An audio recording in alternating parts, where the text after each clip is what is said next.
This is Trevor Greer, analyst with Coast to Coast Sports.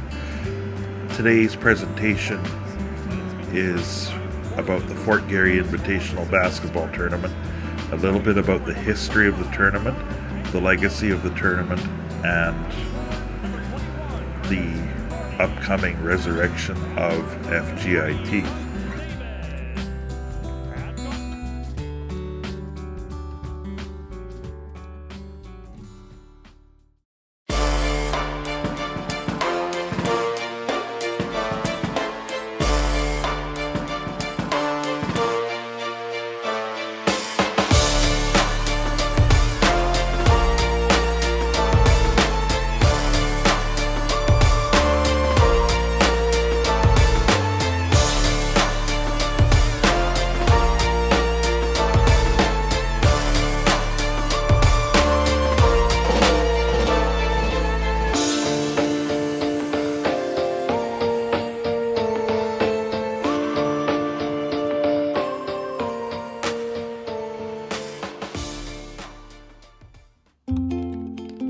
It was all a dream. Something like 44 years ago, I stood in this very field.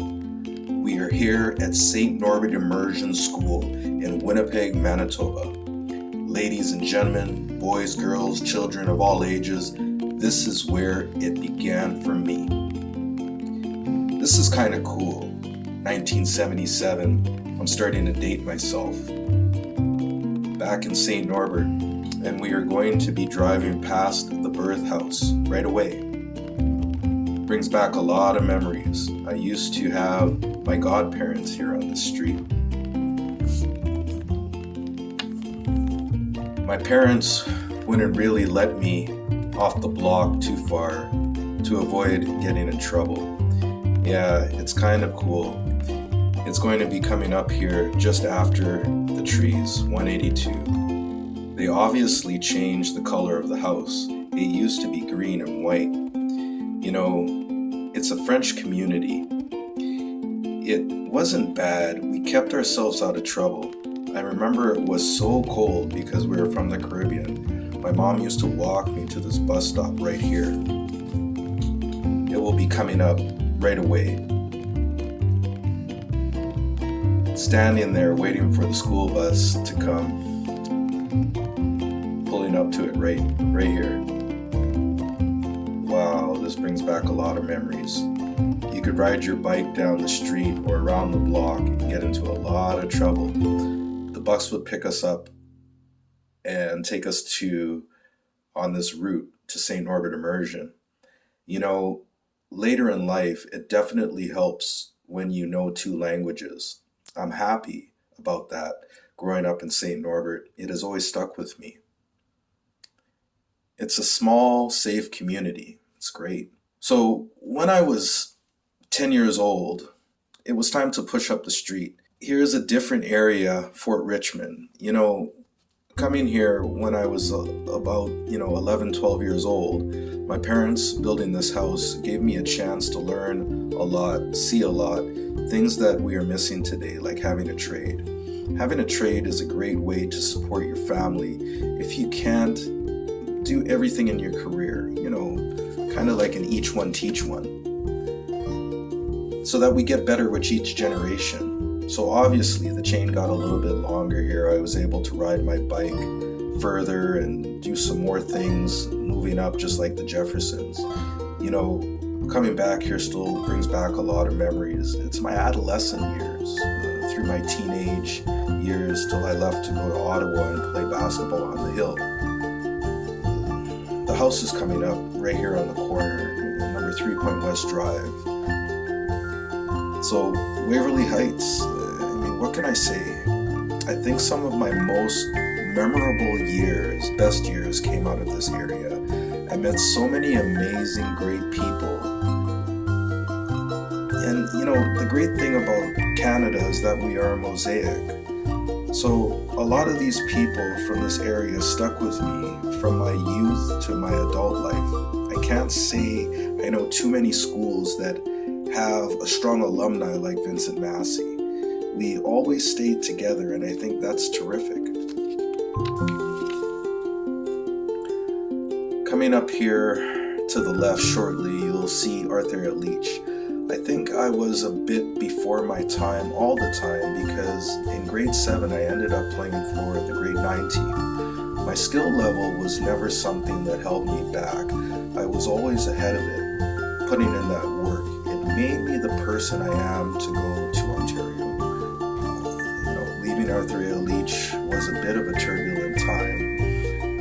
I wanted to spread my wings and really show who I was. Playing against the guys that we were beating for so many years, against going to Acadia.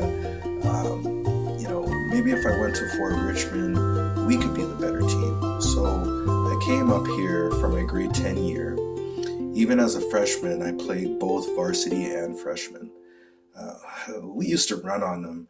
I mean, the problem is that this was just too small of a school, and if I wanted to do something bigger and better, I would again have to spread my wings. And grade 11 and 12, I went to Vincent Massey.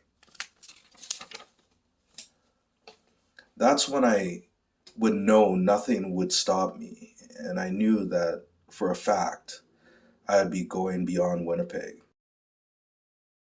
Now, we are passing Fort Richmond from a different perspective. Something that was cool back in the day was the University of Manitoba had an airplane hangar called Bison East. We would go there on Sundays. All the best players in the city would be there. It was a melting pot. I would recall, I would call it the Rucker of Winnipeg. It didn't matter if you were blind, crippled, crazy, 8 to 80. If you could play basketball, you would be on that court. My body of work came from there. And these are things that would be hard to duplicate without an old dog like me, still talking about it by today's standard. When I reminisce, I think about Dub City, I think about Bison East. Like I said, as far as Winnipeg, yeah, because it was yesteryear, the only way that people could put some type of relation or correlation to it would be to be from that time. So here we are, sitting in the parking lot of Vincent Massey Collegiate. One of the greatest things that ever happened to the sport of basketball in Winnipeg was the Fort Garry Invitational Tournament. Teams from all across the country will come into Winnipeg to play in this invitational. Now, you couldn't just submit to be in this tournament. You had to be invited. And this has gone by wayside. But I'm such an advocate for the sport. I would love to see something like this return. Now, we couldn't get into much trouble back in the day because right to your right here was District 6 Police Station. Definitely kept us out of trouble and in check in this high school. I knew when I came here for grade 11 and 12, I would go above and beyond Winnipeg for the sport of basketball.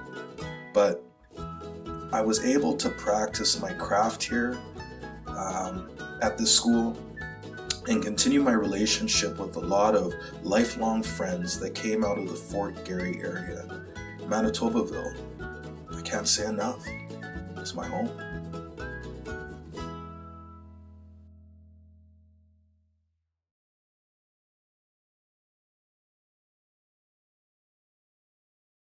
We're here at Coast to Coast Sports at Vincent Massey Collegiate to make an announcement that's something that's very near and dear to both of our hearts. I'm Trevor Greer and this is Vin Robinson, and we are here to announce the return of the Fort Garry Invitational Basketball Tournament. Now, what makes this such a significant announcement? Well, Trevor, both you and I are alumni from Vincent Massey. And I think what makes it such a terrific announcement is that Coast to Coast Sports is dedicated to see the resurrection of this tournament. It started this weekend, this long weekend. You actually saw with the Midwest Sport Showcase that we were putting our stamp on sport in this province. And it's just an indication of what's to come for the future.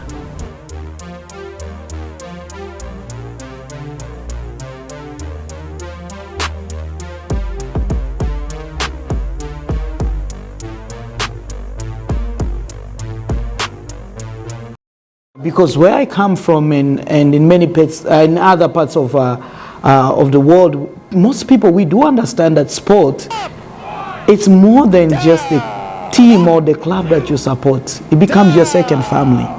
And in North America, that's something that we have lost, in my opinion, again.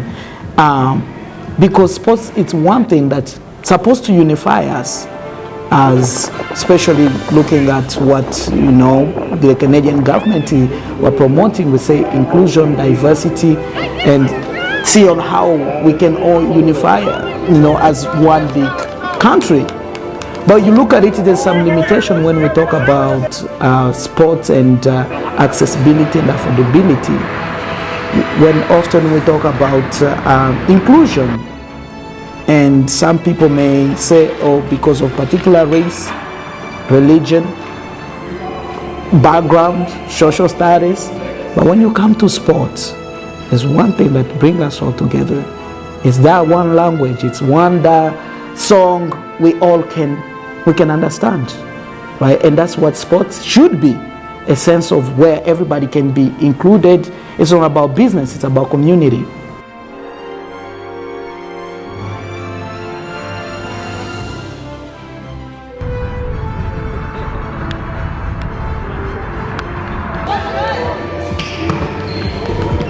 Some fancy footwork here.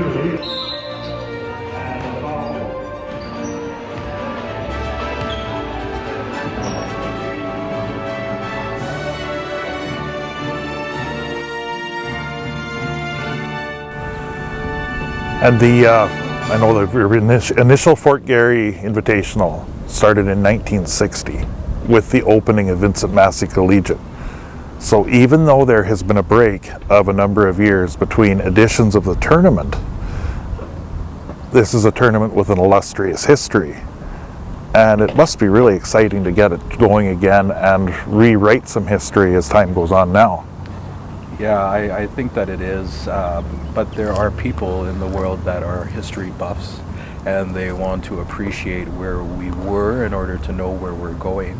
And then there's the changing of the guard, which is the new position that wants to put their own stamp on things and see things go in a different direction.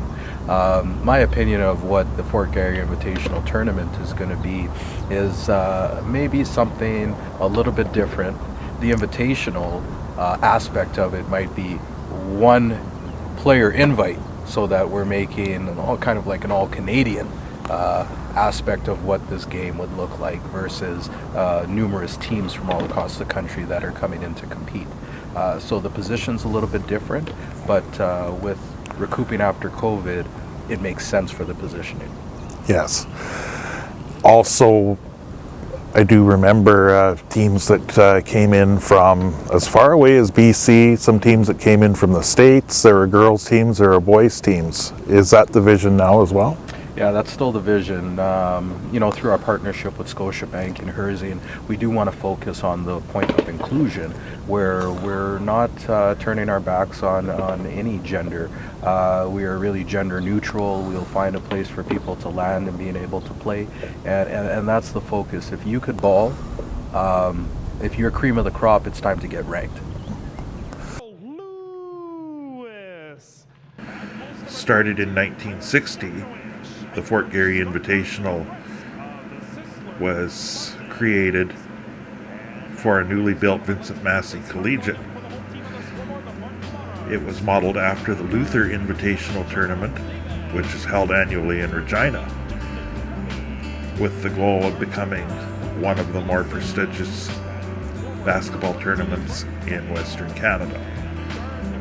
The Vincent Massey Trojans were almost instantly a force to be reckoned with provincially in boys basketball, and that's gave the FGIT a jump start as far as prestige.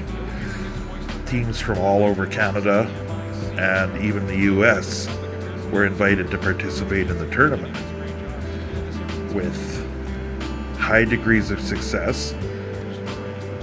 The Vincent Massey Trojans won their share of tournaments despite the strong fields in this tournament, which, success breeding success, ultimately led to better teams being invited, and more often than not, the FGIT became a preview of provincial championship games. In 1985, the FGIT expanded to include a girls' field as well.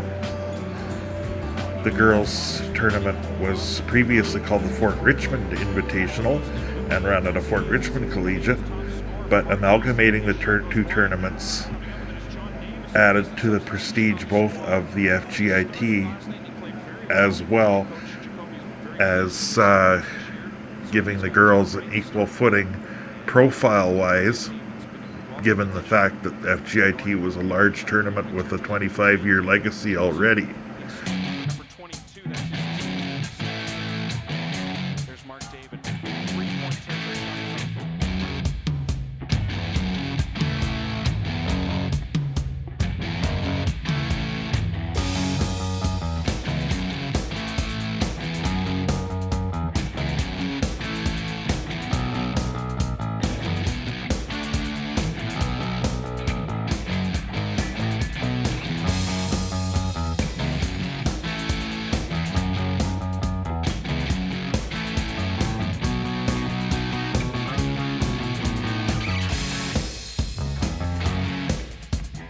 Good afternoon, ladies and gentlemen. You now tuned in to another exciting episode of Community Speaker. We are now in the Fort Rouge area. The reason we're in Fort Rouge today is because we're here lobbying for something that's greater than our calling. It's the calling of the entire south end of the city, all of Fort Garry. We have talked about Fort Garry being a business zone that doesn't have much support. We are here to lobby with the return of the Fort Garry Invitational Tournament in order to make it happen. Typically it happens in the month of December. We're pushing to have it in Remembrance Week this year from the 11th to the 18th at Vincent Massey for the boys, as it traditionally was, and Fort Richmond Collegiate for the girls. But without stalling on that, what we want to get to is that we need a place for true professionalism to occur. I'll give you an example. If you want to play football, you can practice your whole career and then go play professionally for the Winnipeg Blue Bombers. If you want to play hockey, you could do the same and land with the Moose or the Jets. If you want to go play baseball, we've got the great Goldeyes in our city. Soccer, you've got Valor. But where do you go if you need volleyball support? True path to professionalism. Where do you go if you need true path to professionalism for basketball? There's nowhere. We get deflated. We play our entire career only to get to 18 and say that there's no stepping stone to take us to the next level in our own province. We've got to go against the grain, come up with money out of our pocket, travel across the country, go play in the Golden Horseshoe of Toronto, Montreal. That's tough at 18 years old to do. Not a lot of people can do it. I did it, and maybe the person that I am today. So I'm back in my community to make it stronger and lobby for things that the community needs. We're here today at Fort Rouge Leisure Center, a city-owned venue. You can look around the community, tons of great people, tons of dense capacity, people living here, but it needs a facelift, it needs support. Wob Canoe, we're knocking at your door. Sherry Rollins, thank you for your support. But we still need more help. We need direction. We need to know, safe restart, what's coming in our future for education to help our student athletes that were deprived. So, with that being said, we're taking the step to make application towards something called Manitobaville. Manitobaville, we're going to tell you the great story about Fort Garry. We're going to tell you the great story about the illustrious history of the Fort Garry Invitational Tournament and everything that we need to do in order to get a safe restart and really create change in our great city, our great province, our great country, our great continent. At the height of the tournament's popularity, over 1,000 people would attend the Vincent Massey Gym for the championship finals, which, now that there was two of them, was twice as likely to involve a team from one of the two host schools. Over the years, FGIT has meant a lot to a lot of people. And this is because as the tournament progressed. Basketball by its own nature is an inclusive sport. It doesn't matter what your race, creed, any of that, what it means once you get out on the court. Once you hit the basketball court, it's showtime. And it's about teamwork, and it's about total commitment to the game itself. In 1985, as previously mentioned, the girls' tournament amalgamated with the boys, meaning that it became a co-ed tournament. Various demographics joined the FGIT as well as immigrant populations increased in Canada, and highly talented players from all countries around the world eventually became represented in some facet in this tournament. FGIT set itself apart from other basketball tournaments in that the major award winners also receive bursaries and scholarships to further their education beyond high school. This in itself set the tournament apart from other just regular basketball tournaments that you could complete in 2 days, crown a champion and give a trophy to. This had first and second team all-stars, most sportsmanlike, MVP awards, and all were attached to a bursary or scholarship. And at the time of the FGIT's peak popularity, this almost meant more than the championship. Throughout the FGIT's history, there were some extremely talented athletes and even athletic families that participated in the FGIT, including from the Shaftesbury Titans, Todd McCullough, who went on to play for the 76ers and New Jersey Nets in the NBA. He stood 7 feet tall, and Shaftesbury's offense involved running through Todd under the basket. He would average 40 points a game throughout the tournament and was an outstanding talent. This is just an example of the quality of play that this tournament had. The FGIT also acted as a homecoming of sorts. At the time of its inception, Vincent Massey didn't have a football team, and the homecoming tradition hadn't really been established. However, with FGIT, that was the school's homecoming.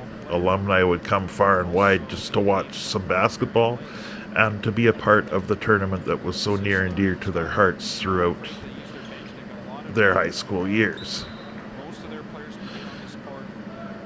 I can't stress enough the fact that community involvement was a big part of FGIT. Whether it was the corporate sponsorships, at the time Boston Pizza was a big player of the game sponsor. Dairy Queen had an award they sponsored as well. The small businesses in the community of Fort Garry were all, I can't say all, but were very involved in the production of the FGIT. With being involved in this, the public knew that there's a large tournament going on. The public was curious. They supported FGIT. Success breeding success once again. The front page of the sports section of the Free Press on the Friday after day one of competition always featured an FGIT photo as well as a list of scores from the games. Early on in the tournament's existence, even individual player stats were listed in newspapers in Winnipeg. This is the sort of tournament that Winnipeg needs to revive in a post-pandemic environment. We have talented young athletes throughout the entire city, and in fact, Western Canada, and perhaps even the US, that would love an opportunity to participate in a tournament of this magnitude. An opportunity to participate, to compete against other talented opposition, see where they rank, and increase not only their own profile but that of the teams they're playing on and against. Basketball is not only community supported, but the players and teams are a community unto themselves. And this is what makes a tournament of this magnitude so special. The FGIT is, and we hope will be again, an elite tournament in terms of its prestige level. But it's sort of almost to the point of where there's an everyman or woman aspect to it. And that comes from the fact that high school basketball is basketball in its purest form. You have young players that have never played the game before. They get on the court, and many of them have a talent they didn't realize they had. This showcases their talent and will showcase their talent in the future. And with the community excitement that builds up the week prior to the tournament and crescendos at the championship game and the awards ceremony after, this is the kickstart that the sports community needs in Winnipeg. And for the love of all things basketball, especially at the high school grassroots level, we are at Coast to Coast Sports are greatly anticipating the return of the Fort Garry Invitational Tournament. Trevor Greer, Coast to Coast Sports, Winnipeg.